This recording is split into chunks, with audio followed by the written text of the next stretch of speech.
ത്രിയേക ദൈവത്തിന്റെ വന്യ തിരുനാമത്തിന് മഹത്വം ഉണ്ടായിരിക്കട്ടെ.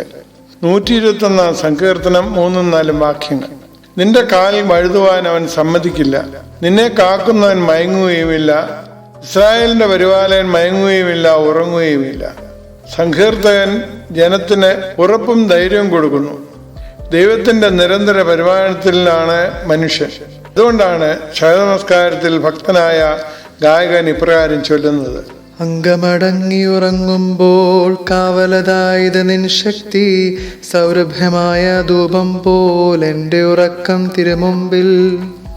അടങ്ങി ഉറങ്ങുമ്പോൾ മാത്രമല്ല, അങ്ങാടിയിൽ ഇറങ്ങുമ്പോഴും അംഗം പൊരുതുമ്പോഴും അഗ്നിശോധനയിലും നിന്റെ കാൽ വഴുതാതെയും നിന്നെ കാക്കുന്നതിന് അവൻ മയങ്ങാതെയും ഉറങ്ങാതെയുമുണ്ട്. കള്ളന്മാർ വീട്ടിൽ കടന്ന് ഉണ്ടായിരുന്നതെല്ലാം കട്ടുകൊണ്ടുപോയി എന്ന് പരാതിയുമായ സുൽത്താന്റെ അടുത്ത് എത്തിയ ഒരു വിധവയോട് രാത്രിയിൽ ബോധമില്ലാതെ എന്തുകൊണ്ടാ നീ ഉറങ്ങിയത് എന്ന് ചോദിച്ചു.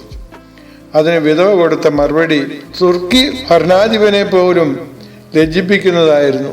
പ്രജാസംരക്ഷകനായ സുൽത്താൻ ഒരിക്കലും ഉറങ്ങുകയില്ല, മയങ്ങുകയുമില്ലെന്നായിരുന്നു എൻ്റെ വിചാരം. അതുകൊണ്ട് മാത്രമാണ് ഞാൻ ഉറങ്ങിയത്.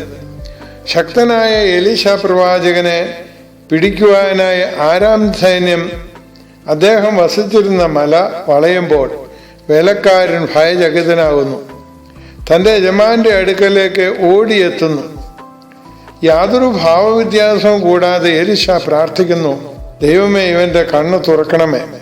അവന്റെ ആന്തരിക കണ്ണ് തുറന്നപ്പോൾ കണ്ടത് തൻ്റെ യജമാനനെ സംരക്ഷിക്കുന്ന സ്വർഗീയ സൈന്യത്തെയാണ്. 2 രാജാക്കന്മാർ 6:17 വാക്യം.